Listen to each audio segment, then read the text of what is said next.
भारत का बुंदेलखंड का इलाका वीरभूमि के नाम से जाना जाता है। इसी वीरभूमि में आला उदल मलखान जैसे परम वीरों ने जन्म लिया था। आला उदल ने 52 गढ़ जीते थे। इन्होंने कोई भी युद्ध हारा नहीं था। ये महोबा राज्य के सामंत दशराज व वत्सराज के पुत्र थे। महोबा अपने धन वैभव के लिए विख्यात था। महोबा के पड़ोस में गहडवाल वंश के जयचंद का राज्य था, तो एक और कलचुरी वंश के यादवों का शासन था। महोबा पर हमेशा ही दिल्ली के चौहानों की नज़र कड़ी रहती थी। वे हमेशा ही इस राज्य को जीतना चाहते थे, लेकिन आल्हा व उदल के रहते उनके ये सपने कभी भी पूरे नहीं हो पाए। आल्हा और उदल बहुत ही पराक्रमी वीर योद्धा थे। आल्हा उदल ही क्यों, इनके भाई मलखान परमाल पुत्र ब्रह्मा आल्हा उदल की सेना में जो सेनापति थे वे भी बहुत बलवान थे। बताया जाता है आल्हा उदल ने बिना हारे 52 लड़ाइयाँ जीती थीं।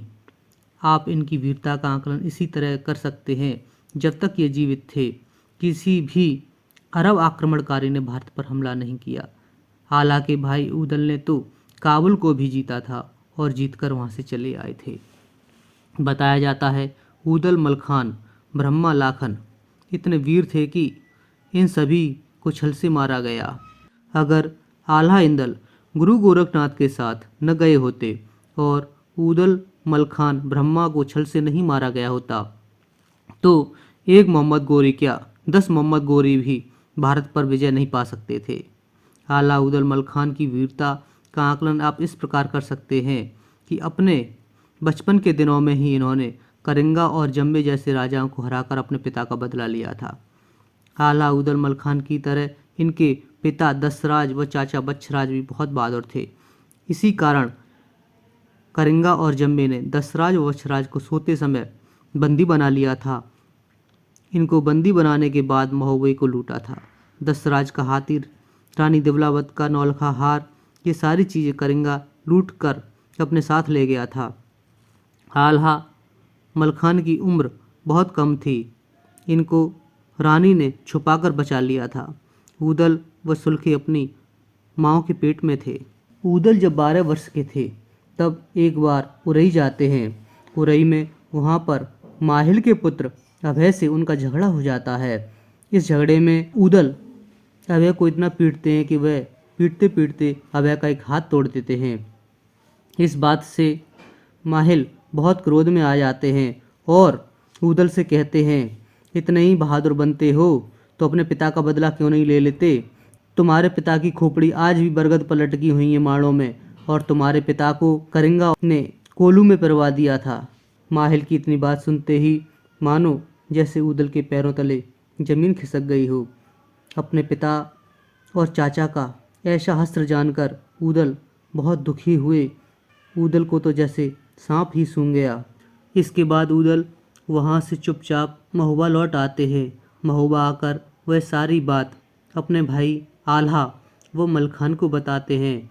इतना सुनते ही आल्हा और मलखान की आंखों से आंसू बहने लगते हैं। अपने पिताओं का ऐसा हस्त्र देखकर उनकी रातों की नींद उड़ जाती है। वे यही सोचते रहते हैं कि अब क्या किया जाए, कैसे पिता का बदला लिया जाए। इसके बाद वे राजा परमाल के पास गए और बोले, हमें माड़ों पर चढ़ाई करनी है। तब राजा परमाल और रानी मल्ला ने समझाया, अभी तुम्हारी आयु युद्ध की नहीं है, पहले बड़े हो जाओ फिर युद्ध कर लेना। इस पर आल्हा उदल मलखान राजा परमाल की एक नहीं मानते और राजा परमाल को धमकी देते हैं, अगर सेना नहीं दी तो हम अपनी जान दे देंगे। उनकी इस बात से विवश होकर राजा परमाल उनको लड़ाई की इजाज़त दे देते हैं। फिर महोबे की सेना लेकर ये सभी वीर माड़ों पर चढ़ाई कर देते हैं। आल्हा उदल जब अपनी सेना लेकर माड़ों के मैदान में पहुंचते हैं, फिर वहीं अपनी सेना को ठहरने को कहते हैं। इसके बाद वे ताला सैयद से कहते हैं कि अब हमें युद्ध के लिए क्या रणनीति अपनानी चाहिए। इस पर ताला सैयद कहते हैं कि पहले जाकर माड़ों की सुरक्षा व्यवस्था का जायज़ा ले लो। इसके लिए आल्हा उदल मलखान जोगी का भेष बनाकर माड़ों में घुस जाते हैं। रास्ते में ही वो बरगद का पेड़ मिलता है जहाँ पर आल्हा उदल के पिता व चाचा की खोपड़ी टंगी हुई थी।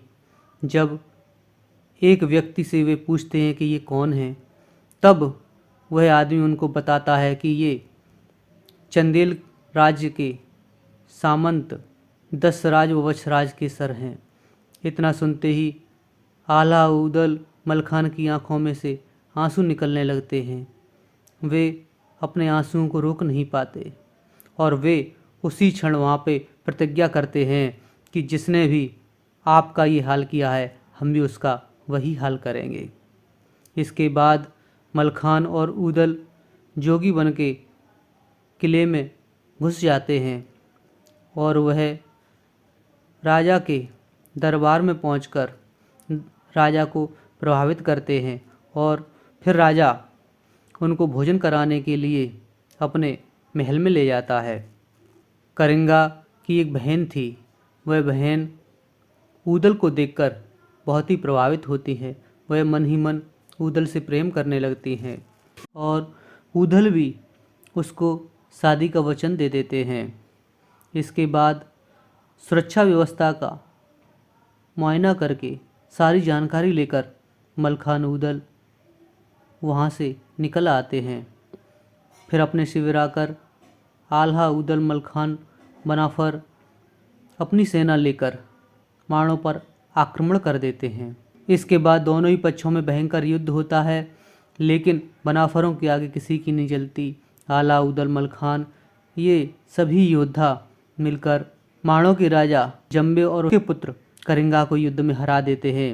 ये जम्बे और करिंगा का वही हश्र करते हैं जो उन्होंने उनके पिता व चाचा का किया था।